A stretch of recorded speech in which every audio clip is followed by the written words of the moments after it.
Hello guys.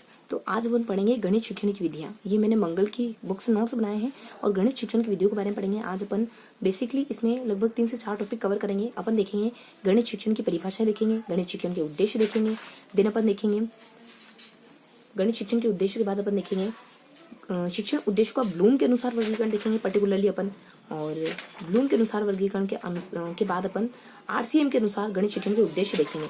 और उसके बाद ये 4 चीजें अपन देखेंगे। तो देखो मैं 1 बाय 1 करके कोशिश करूंगी कि ये मंगल की जो बुक है ये अपन पूरी कवर करें और एक एक पेज इसका सिंगल अपन पढ़ेंगे। तो आज अपन इसकी 4 चीजों के बारे में देखेंगे। सबसे पहले अपन गणित शिक्षण के उद्देश्यों के बारे में बताया मैंने आपको। सबसे पहले अपन देख लेंगे गणित शिक्षण की बेसिक परिभाषाएं देख लेंगे, और फिर अपन गणित शिक्षण के कुछ उद्देश्य देख लेंगे और उनको उद्देश्यों को डिफाइन करने के लिए पर्टिकुलरली अपन ब्लूम का जिक्र कर लेंगे, और फिर अपन आरसीएम उपागम का जिक्र कर लेंगे पर्टिकुलरली। तो इन 4 चीजों के बारे में देखेंगे अपन। तो चलिए अपन शुरू करते हैं। और ये जो है मंगल की जो बुक है उसका फर्स्ट चैप्टर है ये, और इस फर्स्ट चैप्टर को आज शुरू कर रहे हैं अपन। तो इसके एंड तक जाएंगे, इस पूरी बुक को पढ़ेंगे अपन, मंगल की जो शिक्षण विधियों की बुक है।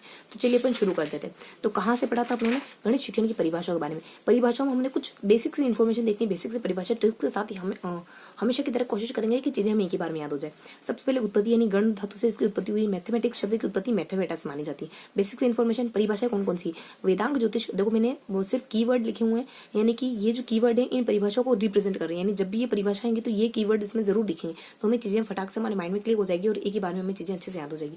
तो यहाँ देखते हैं अपन वेदांग के अनुसार क्या बताया जाता है? मुकुट बताया जाता है। यानी वेद क्या है? शास्त्रों के मुकुट है। वेद क्या है? शास्त्रों के मुकुट है। उसके बाद रोजन बैंकन के अनुसार क्या बताया जाता है? कुंजी, यानी बैंक की चाबी तो हमारे पास है, आप पैसे कैसे निकालोगे? उसके बाद गैलीलियो के द्वारा बताया जाता है ब्राह्मण, यानी गली में एक बार हम किसी ब्राह्मण से टकरा गए। उसके बाद हॉगवेन के द्वारा बताया जाता है दर्पण, यानी कि वेन की साइड वाले दर्पण में देखो, देखो तुम्हें पीछे कोई आता हुआ दिखाई देगा। वेन जो होती है ना, बस वगैरह कार वगैरह, इनके पीछे वाले दर्पण में देखो तुम्हें कोई आता हुआ दिख रहा होगा पीछे से, तो ध्यान से चला करो। उसके बाद मार्शल के अनुसार क्या बताया जाता है? अमूर्त, यानी मशाल लेकर मूर्ति ढूंढो। उसके बाद बर्ट्रैंड रसेल के अनुसार क्या बताया जाता है? नहीं जानते कि किसके बारे में बात हो रही है। बर्ट्रैंड रसेल कहते हैं कि नहीं जानते किसके बारे में बात हो रही है, यानी कि अटेंडेंस। बर्ट्रैंड यानी आपने कितने दिन सत्संग अटेंड करते हो, ये मुझे खुद को नहीं मालूम, यानी आप कितने दिन सत्संग में आए ये मुझे नहीं मालूम। ऐसे कोई आपस में बात कर रहा है, कहा कि मालूम है क्या? नहीं मालूम। तो आपने कितने दिन सत्संग अटेंड करा? मुझे नहीं मालूम। अटेंड करा और मुझे नहीं मालूम यार। उसके बाद लोक के अनुसार बताया जाता है आदतें, यानी हमें इस दुनिया में हमें इस लोक में कौन प्रसिद्ध बनाती? हमारी आदतें इस दुनिया में प्रसिद्ध बनाती। अगला बर्थ लॉट ने क्या कहा? उपकरण का, यानी उसने आपको उपकरण लौटा दिया क्या? जो उपकरण आपने उसने आपसे लिया था तो बर्थ लॉट ने उपकरण का। उसके बाद लिंड से ने क्या कहा? भाषा का, यानी भाषा ही डसती है। लिंड डस यानी भाषा ही डसती है, यानी आपकी बुरी बोली ही दूसरों को, यानी आपका बुरा बोलना ही दूसरों को परेशान करता है। यानी आप चाहे मारकूट कर लो लेकिन मुंह से अच्छे बोलो, इस तरीके की बात। उसके बाद कांट के द्वारा क्या कहा जाता है? विज्ञान कहा जाता है। आई कांट स्टडी साइंस, यानी कि मैं साइंस नहीं पढ़ सकता। कांट के द्वारा क्या कहा जाता है? विज्ञान, यानी विज्ञान शब्द का बार बार जिक्र करेंगे अपनी परिभाषा में। इस तरीके की इनकी परिभाषा है। उसके बाद हेनरी ने क्या कहा? वही नाम, यानी कि हेनरी ने कहा कि विज्ञान और गणित एक वही नाम है, ऐसे करके उन्होंने परिभाषा दी जिसमें ये शब्द बहुत ज्यादा हाईलाइट हो रहा था। यानी उस नर को भी नहीं जानते, यानी कि वही नाम मतलब है नरी, यानी कि हम वही नाम, यानी उस नर को अपन नहीं जानते, यानी वही नाम रख दिया आपने नर का। यानी आपका कोई बच्चा हुआ उसका भी आपने वही नाम रख दिया जो आपके दादाजी का नाम था। तो हेनरी यानी वही नाम, नर का आपने वही नाम रख दिया। उसके बाद बेंजामिन निष्कर्ष, बहन जाओ तो यहाँ से चली जा, कोई निष्कर्ष नहीं निकलने वाला लड़ाई झगड़ा करने का। उसके बाद शुचिता ने क्या कहा? मानसिक शक्तियां का, यानी कि आप किसी व्यक्ति के शरीर को तो मार सकते हो लेकिन उसकी मानसिक शक्तियों को शूट नहीं कर सकते, उसकी मानसिक शक्तियों को नहीं मार सकते।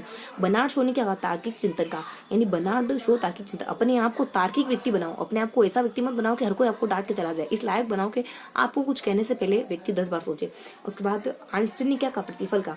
आइंस्टीन प्रतिफल, यानी आइंस्टीन बहुत ज्यादा फल वगैरह खाते थे तभी उनका माइंड बहुत तेज चलता था, आइंस्टीन प्रतिफल कहते हैं। उसके बाद यंग क्या कहते हैं? आधार स्तंभ, यानी युवा लोग देश का आधार है। इस तरीके की चीजें याद रखें। ये अपने देख लिया परिभाषा के बारे में। नेक्स्ट हेडिंग देखनी गणित शिक्षण के उद्देश्य क्या क्या है। तो गणित शिक्षण के उद्देश्य को लेकर सबसे पहले 2 परिभाषाएं आ जाती है। एक तो डेविड की आ जाती है, उसके बाद जॉर्ज की आ जाती है। डेविड क्या कहते हैं कि गणितीकरण कैसे किया जाए यही सीखना होता है गणित का मेन उद्देश्य। देव यानी खुद ईश्वर किसकी बात करते हैं? गणितीकरण। इतनी उम्दा बात तो ईश्वर ही कर सकता है, गणितीकरण करना बहुत अच्छी बात होती है। तो देव ने क्या कहा? गणितीकरण का। उसके बाद जॉर्ज ने क्या कहा? जॉर्ज में 2 बार जगह आ रहे तो इसमें हमें 2 बातें बताइए। एक तो गणित के संकीर्ण उद्देश्य बताएंगे, और दूसरा गणित के विशिष्ट उद्देश्य बताएंगे इनके अनुसार। उसके बाद शिक्षण की विधि, शिक्षण की प्रक्रिया को ब्लूम ने त्रिध्रुवी बताया। त्रिध्रुव कौन सी? सी आपने एमए कौन सी यूनिवर्सिटी से करा वो हमें याद नहीं। ऐसे तो मुझे मालूम है कि आपको ऐसे भी याद है, उद्देश्य है, अनुभव है, मूल्यांकन है, लेकिन चीजें जितनी क्लियरिटी से याद होती है ना उतने लंबे समय तक टिकती है। अगर आपको ये याद करने में 2-5 सेकंड लगते हैं, इसका मतलब कि चीजें आप जल्दी भूलोगे। अगर आप क्विक बता रहे हो, इसका मतलब चीजें लंबे समय तक आप अपने माइंड में स्टोर कर सकते हो। मतलब कि हमें सिर्फ छोटे छोटे कीवर्ड्स को, छोटे छोटे ट्रिक को बनाना है ताकि चीजें हमें लंबे समय तक याद रहे, वो भी बिना किसी कंफ्यूजन के। कंफ्यूजन नहीं होना चाहिए, क्योंकि कंफ्यूजन आपके आधे भूलने जैसा है। उसके बाद एम है, मतलब कि एम से अपने मूल्यांकन, ए से अपने अनुभव, यू से अपने उद्देश्य। तो ये आ जाता है गणित शिक्षण के उद्देश्यों के बारे में। और बताया जाता है कि गणित शिक्षण के उद्देश्य कौन कौन से उद्देश्य हो सकते हैं, गणित शिक्षण के कौन कौन से बेसिकली उद्देश्य होते हैं, कौन कौन से होते हैं गणित शिक्षण के उद्देश्य। यहाँ जाता है कि बप्पा ने इस स्त्री को जावा दिया, यानी जावा नहीं, देखो हमारे मालूम में जावा लेने को कहते हैं, जावा मतलब कि जाने दिया, यानी बप्पा ने इस स्त्री को जाने दिया। वो आरती में खड़ा नहीं रहना चाहता, तो बप्पा ने उसको कैसे कैसे ऐसा कुछ क्रिएट करा कि उसको जाना आ गया, तो बप्पा ने इस स्त्री को जाने दिया। ये बात आ जाती है यहाँ पे। तो बी से क्या जाता है, बौद्धिक आ जाता है। उसके बाद तीसरे प्रयोग आ जाता है। उसके बाद अनुशासन आ जाता है, नैतिकता। आपकी बुद्धि आप पे प्रयोग करती है कि आप कितने समय तक अनुशासित रह सकते हो, कितने समय तक नैतिक रह सकते हो। अगर आप कंट्रोल करके बैठते हो तो आपकी बुद्धि आपका साथ भी देती है। बस हमें चीजें माइंड में कैसे भी करके क्लिक करनी, तो आपको इनको सुनते हुए चलना है, ट्रिक्स को फॉलो करते हुए चलना है, चीजें अच्छे से याद रहेगी।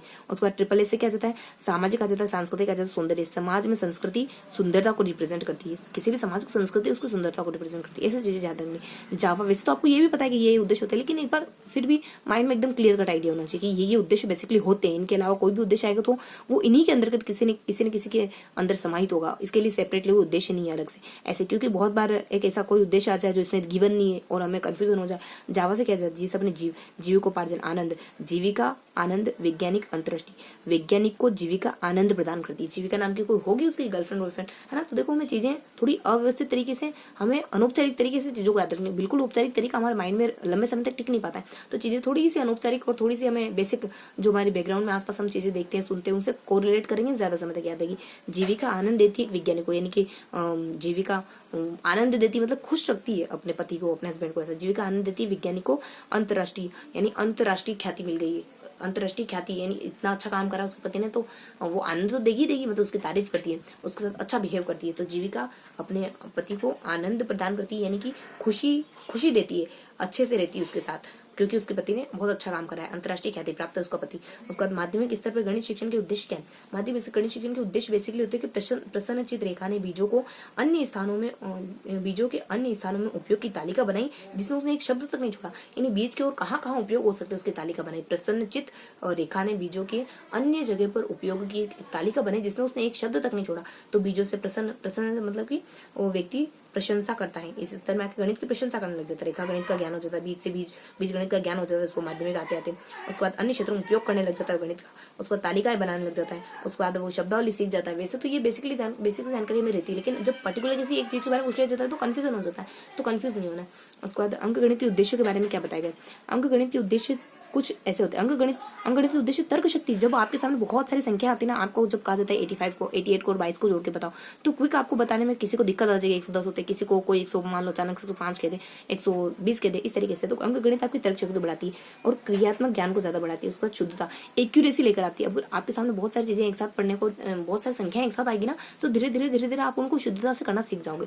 उसके बाद बीज गणित की क्या उद्देश्य। तो बीज गणित क्या होती है, जब a+b का होल स्क्वायर, a+b और a-b, ये जो अपनी समीकरण होती है ना, वो बीजगणित के अंतर्गत आती है। तो इसके उद्देश्य क्या होते हैं, सिद्धांतों को व्यक्त करना। क्योंकि देखो a+b का होल स्क्वायर किसको व्यक्त करता है, a² + 2ab + b²। तो इसी तरीके से ये जो चीजें होती है ना, ये सिद्धांतों को व्यक्त करती है। छोटा सा सूत्र था, उसने पूरे सिद्धांत को व्यक्त कर दिया, पूरे समीकरण को व्यक्त कर दिया। उसके बाद तथ्यों का स्पष्टीकरण, वही स्पष्ट करती है वो, और सिद्धांतों की पुष्टि करती है, मतलब कि सिद्धांतों की पुष्टि करती है, सिद्धांतों को बताती है। आप जब उसको खोल के सॉल्व करोगे उस समीकरण को, तो वो बिल्कुल सही साबित होगी। सिद्धांतों की पुष्टि भी करता है। कठिन समस्या को सरल बना देती है, यानी आपने इतनी बड़ी, मतलब a² + 2ab + b² इतनी बड़ी समीकरण थी, उसको छोटा सा कर दिया, a+b का स्क्वायर, a-b का स्क्वायर, यानी इतने बड़े समीकरण को आपने इतने से में लेके आ गए, यानी समस्याओं को सरल बनाती है। रेखा गणित के उद्देश्य क्या होते हैं, चिन्हों को पहचानना, यानी कौन सा वृत्त है, कौन सा शंकु है, कौन सा आयतन है, कौन सा घनाभ है, इन सबको पहचानना।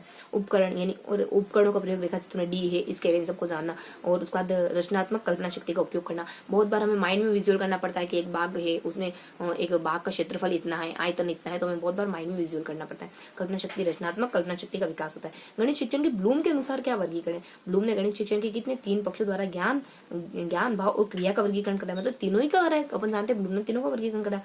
ब्लूम ने करत वाले सिम्पसन ने, पर्टिकुलर देखे तो ब्लूम ने किया सिम्पसन, बिल्कुल सिंपल तरीके से ब्लूम ने ये काम किया बिल्कुल सिंपल तरीके से।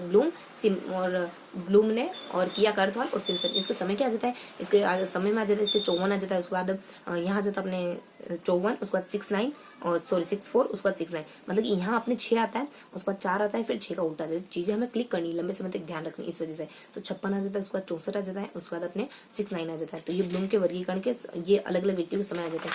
अब इन सब समय के बारे में बताना, सबसे पहले ज्ञान के बारे में, भाव के बारे में, क्रिया के बारे में। ज्ञान में कौन कौन सी चीजें आ जाती है, ज्ञान में अपने ज्ञान आता है, बोध आता है, ज्ञान उपयोग आता है। यानी पहले नॉलेज लेना, फिर उसको अच्छे से समझना, फिर उसका जीवन में उपयोग करना, फिर उसको तोड़ना, फिर उसको जोड़ना, फिर उसका मूल्यांकन करना, यह आ जाता है विश्लेषण, संश्लेषण, मूल्यांकन। उसके बाद भाव में क्या आता है, भाव में आपने कोई चीज देखी, मान लो कोई व्यक्ति सबको माफ कर देता है, इजी गोइंग माफ कर देता है। उसके बाद अगर ऐसा नहीं है कि खुंडस लेके बैठ जाता है, बहुत आसानी से चीजों, वो छोटी छोटी चीजों को माइंड नहीं करता है। तो यहाँ पे क्या क्या बताया जाता है कि ग्रहण करना, मान लो उसने देखा कि ये व्यक्ति हमेशा स्माइल करता है, तो मुझे बहुत अच्छा लगा उसको स्माइल करते हुए देखते हुए। तो उसने देखा कि कोई स्माइल करता है हमेशा, तो ये बात अच्छी है। वैसे तो जिंदगी में कितनी बुरी कंडीशन आ जाए स्माइल रखनी, तो आग्रहण आ जाता है। उसने ये चीज देखी, मतलब ग्रहण करी, आग्रहण करी, और उसने करना शुरू कर दिया। वो भी हर वक्त स्माइल करता है, चाहे कितनी भी बुरी कंडीशन आ जाए। धीरे धीरे उसका मूल्य बन गया, धीरे धीरे उसकी वैल्यू बन गई है। उस पर प्रतिकर्म, यानी वो करता गया, यानी वो जीवन में हमेशा ये सब फॉलो करता गया। व्यवस्थित तरीके से उसने अपने व्यक्तित्व में इसको ढाल लिया, तो लास्ट में उसका चरित्र का निर्माण हो गया। प्रतिकरण है ना, तो उसका चरित्र का निर्माण हो गया। उसके बाद क्रियात्मक पक्ष में क्या होता है, उद्दीपन, कार्य करना, नियंत्रण, समायोजन, स्वाभाविकरण, आदत। मान लो आपको कोई काम सीखना है, मान लो आपको योगा करना सीखना है, आपने उद्दीपन, यानी आपने किसी आपके सेलिब्रिटी को, आपने आपके फेवरेट सेलिब्रिटी को योगा करते देखा, तो आपके लिए उद्दीपक का कार्य कर दिया, तो आपने भी करना स्टार्ट कर दिया। तो आपको अपने आप पर नियंत्रण रखना पड़ा बहुत बार, और अपने आप को रेगुलेट करने की जरूरत पड़ी। उसके बाद धीरे धीरे आप उस व्यवहार के अकॉर्डिंग समायोजित हो गए, धीरे धीरे आपके स्वभाव में उतर गया, दिन आपकी आदत का निर्माण हो गया, ये बताया जाता है इसमें। और उसके बाद ब्लूम की बदलती टेक्सोनोमी 2001 में परिवर्तन करी किसने, करथवाल और सिम्पसन ने। उन्होंने एक बुक लिखी थी, ए टेक्सोनोमी फॉर लर्निंग, और भी बहुत बड़ा इसका नाम है, लेकिन अपन इतना याद रखते हैं। उनमें उन्होंने क्या करा, इस पे थोड़े से परिवर्तन करे। क्या परिवर्तन करे, थोड़े से नामों में उतार चढ़ाव कर दिया। ज्ञान का उन्होंने ज्ञान रखा, बोध में थोड़ा और बढ़ा दिया, बोध को उन्होंने अवबोध कर दिया। सेकेंडली उन्होंने थोड़ा कम कर दिया, ज्ञान उपयोग को उन्होंने प्रयोग कर दिया। उसके बाद ये जो इन दोनों के दरमियान जो इतनी गैप थी ना, उस गैप को कम करके पास लिया है, विश्लेषण और मूल्यांकन को पास लिया, लास्ट में किसी अन्य को जोड़ दिया। इनको पास लाके कुछ और प्रोडक्ट बन गए, इनको पास लेके आए तो कुछ और उनका प्रोडक्ट बना, वो आ जाता है अपना सृजन। तो ये था इनका परिवर्तन, जो बाद में 2001 में करथवाल और सिम्पसन ने करा था। इन दोनों के प्रतिपादक है करथवाल इनके, और सिम्पसन इनके, इन दोनों ने करा था। उसके बाद मेगर उपागम, मिलर उपागम, ब्लूम का देख लिया, मेगर उपागम, मिलर उपागम और RCEM उपागम, कुछ उपागमों के बारे में पढ़ेंगे अब। RCEM उपागम, देखो इनमें अपन इन तीनों उपागमों को आपस में कंपैरिजन करते हुए पढ़ेंगे। कैसे पढ़ेंगे, कंपेयर करते हुए, यानी कि कौन सी चीज ऐसी जो अपन तीनों में से निकाल सकते हैं, फिर कौन सी चीज ऐसी जो सिर्फ इसमें है, सिर्फ इसमें और सिर्फ पीछे वाले में। देखो इन तीनों में सबसे पहली कॉमन चीज क्या आती है कि ये आपकी कार्यपरक जो ये क्रियात्मकता है ना, कार्यपरकता, उस पर आधारित है मिलर उपागम। और उसके बाद मिलर उपागम भी ये मेगर उपागम कार्यात्मकता पर आधारित है, मिलर उपागम भी कार्यात्मकता पर आधारित है। जबकि RCEM उपागम अपने कार्यात्मकता और उसके बाद भाव, इन दोनों पर आधारित है। जो पहले अपने मिलर और मिगेर पढ़ा ना, उन दोनों का योग है, तो मिगेर और मिलर इन दोनों का योग माना जाता है। और उसके बाद ये पढ़ा आपने कि मिलर और मिगेर दोनों का योग माना जाता है। और एक और कॉमन बात क्या, एक कॉमन बात तो ढूंढ ली, सेकंड कॉमन बात क्या आ जाती है, इन तीनों में ही कुछ ना कुछ चरण, कुछ ना कुछ तत्व, कुछ ना कुछ प्रक्रम ये बताया जाता है। इन तीनों में ही बताया जाता है कुछ ना कुछ। क्या है वो, इन तीनों में बताया जाता है कि किस पर ध्यान दिया जाता है, आपके व्यवहार की पहचान करी जाती है, उसमें आपको क्या परिवर्तन करना है उन व्यवहार में, वो बताया जाता है। फिर मापदंडों का निर्धारण किया जाता है। आपका व्यवहार झगड़ने वाला था, तो हम चाह रहे हैं कि आपके व्यवहार में झगड़े का परिवर्तन हो जाए, आप झगड़ा ना करो, तो व्यवहार में परिवर्तन। और उसके बाद अपन मापदंड, तो अपन इसके लिए क्या पैरामीटर बनाए कि आप झगड़ा ना करो। हो सकता है ऐसी परिस्थितियां क्रिएट ना होने दे कि आपको झगड़ा करना पड़ जाए, तो ये इस पर ध्यान देने की बात करते हैं मेगर। तो ये कुछ इसमें तत्व या फिर कुछ क्षेत्र बारे में बताया जाता है जो हमें देखना था, सो हमने देख लिया। अगला इसमें क्या आ जाता है, इसमें निम्न रूप, यानी इसके कुछ अलग अलग जो मिलर उपागम है उसके भी कुछ ना कुछ रूप बताए गए, मतलब इस तरीके से कुछ क्लासिफिकेशन है। वो क्या है क्लासिफिकेशन, संकेत है, अनुक्रिया है, व्यक्ति को नियंत्रित करना, क्रिया का वर्णन करना, प्रतिपुष्टि करना। यानी कि संकेत, देखो मैंने एग्जैक्ट वही शब्द लिखे हुए जो आपकी बुक में गिवन है, ताकि चीजें जब हमारे सामने एग्जामिनेशन हॉल में उसी प्रकार से आएगी जैसे हमें उन्हीं शब्दों से टैकल करना पड़ेगा हमें, जो किताबी लैंग्वेज है, बुकिश लैंग्वेज है, तो उसी से अपन फेमिलियर होंगे। तो यहाँ बताया जाता है मिलर उपागम के बारे में। तो मिलर उपागम के बारे में एक कोष्टक में पूरी संकल्पना आ जाती है। वो संकल्पना क्या होती है, दूसरी अपनी संकेत अनुक्रिया। संकेत किया कि व्यक्ति को नियंत्रित करो, तो मैंने कर लिया और बदले में मुझे नेगेटिव फीडबैक मिला। मुझे किसी ने संकेत करा कि उस पर थोड़ा नियंत्रण स्थापित करो, तो मैंने किया ना, तो मुझे नेगेटिव फीडबैक मिला, वो व्यक्ति मुझसे नफरत करने लगा। संकेत किया, संकेत आ जाता है, अनुक्रिया आ जाता है, व्यक्ति को नियंत्रित करना जाता है, और फिर क्रिया का वर्णन आ जाता है। और देन अपने आ जाता है कि तो मुझे नेगेटिव फीडबैक मिला तो प्रतिपुष्टि आ जाता है, ये दोनों कॉमन था। और एक और यहाँ पे भी कुछ ना कुछ, और लास्ट वाला जो आरसीएम उपागम है ना उसमें भी कुछ ना कुछ बताया जाता है, ऐसे वर्गीकरण किया जाता है। वो वर्गीकरण क्या है, इसकी विशेष बात क्या है, इसमें आरसीएम उपागम के अनुसार गणित के क्या क्या उद्देश्य, ज्ञान के क्या उद्देश्य, समझ के क्या उद्देश्य, प्रयोग के क्या उद्देश्य, सृजनात्मकता के क्या उद्देश्य। वैसे जो ये आरसीएम उपागम है ना पूरा ही पूरा ब्लूम से प्रभावित है। जो ब्लूम का वर्गीकरण बना अपने ज्ञान है, बोध है और ज्ञानोपयोग है, उसके बाद विश्लेषण, संश्लेषण, मूल्यांकन उन्हीं से प्रभावित है। उन्हीं को उन्होंने क्या, ज्ञान को ही उन्होंने याद करना नाम दे दिया था बाद में, मतलब कि उन्हीं को उन्होंने कुछ नाम परिवर्तन करके यहाँ पे नाम लिखे। और सेकंड को उन्होंने, बोध को उन्होंने समझ नाम दे दिया। और लास्ट में उन्होंने जो विश्लेषण, संश्लेषण तीनों को मिलाकर मूल्य, सृजनात्मकता नाम दे दिया था। और वहां पे जो अपने ज्ञान प्रयोग था ना, वो प्रयोग के लिए वहां क्या शब्द था, प्रयोग के लिए प्रयोग ही था, वहां पे प्रयोग के लिए ये था अपने ज्ञानोपयोग था, तो यहाँ पे इन्होंने प्रयोग नाम दे दिया। मतलब बेसिकली उसी को थोड़ा मॉडिफाई करके यहाँ पे लाया गया है।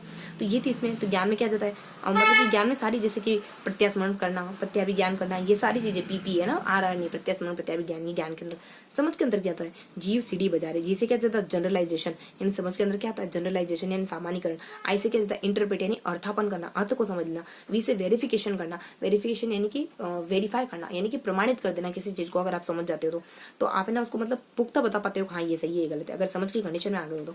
उसको सी से क्लासिफिकेशन यानी आप उसको डिवाइड करके देख पाओगे। डी से डिवाइडेशन, सी से अपने कंक्लूजन, सी से अपन निष्कर्ष तक पहुंच जाएंगे। और उसके बाद डी से देखो, डी से लिखा मैंने डिस्क्रिमिनेशन। डिस्क्रिमिनेशन मतलब कि आप वर्गीकरण, विश्लेषण करके देख पाओगे चीजों को, डिस्क्रिमिनाइज करके देख पाओगे। और उसके बाद रिलेशन, आर से जीव सी डी और बजा रे से अपने आर आता है ना, आर से मतलब कि रिलेशनशिप यानी दो चीजों में आप संबंध बता पाओगे। और ई से अपने एग्जाम्पल यानी आप उदाहरण वगैरह दे पाओगे, तो ये आ जाता है।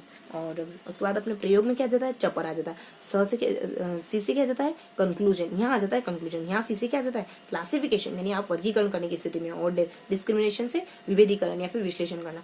और यहाँ बताया जाता है विश्लेषण को तो पर्टिकुलरली एनालिसिस कहा जाता है, लेकिन इसको डिस्क्रिमिनेशन का मतलब होता है चीजों को विभेदीकृत करके पढ़ना, डिस्क्रिमिनेशन। और उसके बाद प्रयोग आ जाता है, प्रयोग में अपने चपर बताया जाता है, जैसे अपने कल्पना, जैसे से अपने कंक्लूजन आ जाता है, एच से अपने हाइपोथेसिस का निर्माण करना, हाइपोथेसिस की स्थापना करना, स्थापित करना। और पी से अपने आ जाता है पी से देखो, पी से आ जाता है आपने प्रेडिक्ट करना यानी पूर्व कथन कर पाते हो, अगर आप प्रयोग करना सीखे ना तो आप पूर्व कथन कर पाते हो। उसके बाद आर से क्या जाता है, आर से अपने रीजनिंग, आर से अपने रीजन बताना आ जाता है, ये सब प्रयोग के अंतर्गत आता है। सृजनात्मकता में क्या जाता है, सृजनात्मकता में संश्लेषण, विश्लेषण, मूल्यांकन, इन तीनों को जोड़ दिया गया। आरसीएम उपागम के अनुसार गणित शिक्षण के उद्देश्य क्या होते हैं, तो अपने ब्लूम के अनुसार देखें, और उसके बाद मैगर के अनुसार, उसके बाद मिलर के अनुसार। अब देखेंगे अपन आरसीएम उपागम के गणित के उद्देश्य क्या है। हाँ, अभी तो अपन थोड़ा सा, अभी तो इसको पढ़ने से पहले अभी इसको पढ़ना बाकी है ना, अपन कॉमन चीजें देख रहे थे। तो मिलर में देखी अपनों ने, मिलर में देखी, और मैगर में देखी, सॉरी मैगर में देखी, उसके बाद मिलर में देखी, और देन अपनों ने आरसीएम उपागम में देखी। इनमें दो बात तो कॉमन देख ली, इसका समय, ये क्रियात्मकता, वो पीछे वाला क्रियात्मकता और भावात्मकता दोनों पर आ रहे थे। इसमें इसकी कुछ कोष्टक की संकल्पना, इसकी भी कुछ कोष्टक की संकल्पना, और उसके बाद आरसीएम उपागम की भी कुछ कोष्टक की संकल्पना, वर्गीकरण उन्होंने देखा। देन अपन अब कॉमन कुछ नहीं मिल रहा तो अपन सामान्य से जानकारी देखेंगे। अब कॉमन नहीं तो दो जानकारी सामान्य से देखेंगे कि 1962 में आता है, ये भी 1962 में आता है, यानी फर्स्ट और सेकंड 1962। उसके बाद फर्स्ट और थर्ड ये दोनों ही ब्लूम से प्रभावित होते हैं। ये बस एक्स्ट्रा जानकारी थी जो अपने देख ली, और इसमें कुछ नहीं बताना है। और थोड़ा सा, हाँ, उसके बाद ये थोड़ा लास्ट वाला ना, ये थोड़ा सा बड़ा है, तो इसमें इन सबसे एक बात एक्स्ट्रा आ जाती है, क्या कि इन्होंने ब्लूम के ही वर्गीकरण को थोड़ा बदला है। उन्होंने ब्लूम ने 6 बताया तो उन्होंने 4 बता दिए, और इन्होंने अंतिम 3 को सृजनात्मकता नाम दे दिया गया, तीनों को जोड़ करके नया उपागम लेके आया जिसका नाम उन्होंने और बोध को उन्होंने समझ का, आपने पहले ही बताया कि दूसरे चरण को उन्होंने क्या कहा, समझ का। तो ये बेसिक से इन्फॉर्मेशन थी इनके बारे में। और उसके बाद अपने आरसीएम उपागम के अनुसार गणित शिक्षण के उद्देश्य क्या होते हैं, तो इनके जावा, देखो इनके उद्देश्य को कैसे ध्यान रखते हैं, जा और जा, और उसके बाद हमारे का, जाका, यानी कि जा, J G, sorry G double A, G double A, जा, और के डबल ए, का, जाका, यानी अपन काका की तरह अपना, काका की जगह अपने जाका कह दिया, जाका। तो जैसे क्या आ जाता है अपने ज्ञान आ जाता है, और ए से अपने अवबोध आ जाता है, यानी ज्ञान, उसके बाद अवबोध, जा, और का, जा से जा है ना, तो एक और ए है अपने, तो ए से अपने अनुप्रयोग आ जाता है, और के से अपने कौशल आता है, ए, और ए से अपने अभिरुचि आ जाता है, ए से अपने अभिरुचात्मक आ जाता है। इनके अंदर आता क्या क्या है, ज्ञान के अंदर तो सभी प्रकार के ज्ञान आ जाते हैं, जैसे कि परिभाषा देने का ज्ञान, समझने का ज्ञान, और चीजों को याद करने का, मतलब कि स्मरण करना, ये सब ज्ञान में आ जाता है। अगला अवबोध में क्या क्या जाता है? अवबोध में संबंध में तुलना नहीं करनी चाहिए, पति पत्नी के संबंध बिल्कुल तुलना नहीं करनी चाहिए। व्याख्या उदाहरण से करनी चाहिए। अगर लेसन पढ़ा रहे हो तो उदाहरण से पढ़ाओ ताकि बच्चे को समझ आ जाए। वर्गीकरण, भेद विभेदन करना, इन चीजों को तोड़ना, इन तरीके का काम हमें आना चाहिए। भेद करना, विभेद करना, वर्गीकरण करना, इस तरीके का काम हमें आना चाहिए। यानी कि अगर हम बोधात्मक उद्देश्य में हमें ये सारे काम में आने चाहिए। उसका त्रुटियों को पता लगाना, क्रमबद्ध तरीके से अगर आप कोई भी काम करोगे त्रुटियों का पता वैसे लगा दोगे। ये सारी चीजें देती। और लास्ट में देती पुष्टि करना और अनुमान लगाना। तो ये बेसिक से इन्फॉर्मेशन इसमें आ जाती है। संबंध, तुलना करना, और उसके बाद व्याख्या को पढ़ाना, तो उदाहरणों के साथ पढ़ाना। उसके बाद विभेदीकरण, वर्ग है, भेद है और विभेदीकरण है, ये 3 बताए जाते हैं। और लास्ट में बताया जाता है प्रतिपुष्टि और अनुमान लगाना। ये सारी जानकारी बताई जाती है अवबोध में। और नेक्स्ट बताया जाता है अनुप्रयोग में क्या जाता है? IC बैंक आ जाता है। IC मतलब कि आपके विचारों में परिवर्तन। IC यानी कि विचार मतलब कि समस्या समाधान करने के लिए अलग अलग विचार का उपयोग करना। C से मतलब कि चयन करना, यानी समस्या के समाधान के लिए कोई अलग विचार का चयन करना, कोई एक विधि चुनना। और C से अपने त्रुटि का सुधार करने की कोशिश करना। ये अनुप्रयोग के अंतर्गत आता है। और उसके बाद हम कौशलात्मक उद्देश्य में लेखा ने तालिका में देखकर शुद्ध मॉडल बनाया। जिन तालिका में देखा उसने मॉडल ऐसा बहुत अच्छा मॉडल बनाया। फिर भी यंत्र नहीं, कोई उपकरण था, उपकरण तो गलती निकाल देते, तो उपकरण गलती निकाल दे। लेखा चित्र बनाना, तालिका से तालिका बनाना, शुद्ध शुद्धता, मॉडल से मॉडल आ जाता है। और यंत्र का उपयोग आ जाता है। अभिरुचि में क्या जाता है? रुचि मतलब जब आपके गणित में रुचि डेवलप हो जाएगी क्या होगा? पहलियां पढ़ोगे, आप जीवनिका पढ़ोगे, आप वाचनालय में जाओगे। और उसके बाद और कहाँ जाओगे? संबंध, आपके टीचर के साथ अच्छे संबंध स्थापित हो जाएंगे। आ जाएगा जब संबंध में प्रश्न उठने लगे तो प्रश्न पूछने लगोगे, तो वाचनालय में जाकर पहेलियां पूछना और जीविका पढ़ना है, आ जाती है। और उसके बाद इसके बारे में बताया जाता है कि इनमें क्या क्या संबंध स्थापित करना, उसके बाद प्रश्न से अपने प्रश्न पूछना, उसके बाद वाचनालय में जाना और जीवनियां पढ़ना आदि। और उसके बाद अभिरुचात्मक क्या होता है? अभिरुचि जब विकसित हो जाएगी ना, तो हम क्या कर सकते हैं? अगर गणित में अभिरुचि विकसित हो जाती है हमारी, तो हम गणित में जो असफलता आती है उनसे डरते नहीं है और चीज़ों को बार बार मेहनत करने और बार बार सही और गलत करके सीखने पर विश्वास करते हैं। मेरी दृष्टि में अच्छी आदत आत्मविश्वास बढ़ाती है और असफलताओं से दूर रखती है। तो मेरी दृष्टि में अच्छी आदत, दृष्टि यानी दृष्टिकोण को तार्किक गणितीय दृष्टिकोण बनाती है। उसके बाद आदत यानी आदत और उत्तम विशेषता बताती है। मेरी दृष्टि में अच्छी आदत आत्मविश्वास बढ़ाती है। और आत्म यानी कि देखो आत्म यानी आदत का निर्माण करना, ये तो है सही। आत्म का मतलब यहाँ लिया जाता ना आत्मानुशासन, अभिवृत्तियात्मकता का। और असफलताओं से दूर रखती है। हाँ वो तो ही सही, असफलताओं से दूर रखती है। अगर अभी हमारी अभिवृत्ति यानी हमारा इंटरेस्ट जाग जाता है गणित पे, तो ये आत्म तो भी दे सकते हैं ना। ये आत्म का क्या लिखा हुआ देखो, आत्म का मीन्स अच्छी आदत, आत्म अच्छी आदत आत्मविश्वास बढ़ाती है। अच्छा, तो ये आत्मविश्वास मतलब आत्मविश्वास है अभिवृत्त्यात्मक उद्देश्य में, यानी गणित में आत्मविश्वास बढ़ने लग जाता है। और असफलता से दूर रखती है मतलब असफलताओं से दूर रखती है। तो ये आज अपनों ने पढ़ा बेसिक से इन्फॉर्मेशन। कौन कौन सी इन्फॉर्मेशन देखी? सबसे पहले अपनों ने परिभाषा के बारे में देखा। अपनों ने क्या देखा? अपनों ने देखा इसके अपन पढ़ रहे हैं अपन इसकी मंगल की बुक पढ़ रहे हैं। मंगल की बुक में अपनों ने कुछ बेसिक्स इन्फॉर्मेशन देखी। सबसे पहले अपने परिभाषा के बारे में देखा, मनोविज्ञान की परिभाषा के बारे में देखा अपनों ने। देन अपनों ने मनोविज्ञान की नहीं, गणित शिक्षण की परिभाषा के बारे में देखा। उसके बाद गणित शिक्षण के उद्देश्यों के बारे में देखा और माध्यमिक स्तर पर उद्देश्यों के बारे में देखा, माध्यमिक स्तर पर क्या उद्देश्य गणित के। और उसके बाद रेखा गणित के, उसके बाद बीज गणित के, और रेखा गणित के, बीज गणित के। और एक और अपने बस ये दो तीन ही सामान्य से जानकारी देखी, इनके क्या उद्देश्य हो सकते हैं देखा। उद्देश्य के बाद अपने ने ब्लूम के उद्देश्य देखे। और उसके बाद अपने ने RCM उपागम के उद्देश्य देखे, इनके क्या उद्देश्य है। और उसके बाद ब्लूम के बाद अपने ने मैगर उपागम के बारे में देखा, मिलर उपागम के बारे में देखा, इन सामान्य से जानकारी के बारे में देखा। और उसके बाद अपने ने एक और RCM, उसके बाद गणित शिक्षण के ब्लूम के उद्देश्य देख लिए। और उसके बाद RCEM उपागम के बारे में देखा। तो ये बेसिक से इन्फॉर्मेशन देखी। कौन कौन से देखी फटाफट से देख लेते हैं। यहाँ पर देखा गणित की परिभाषा देखा, गणित के उद्देश्य देखा डेविलो के अनुसार। उसके गणित शिक्षण के उद्देश्य के बाद अपने माध्यमिक स्तर पर गणित शिक्षण के उद्देश्य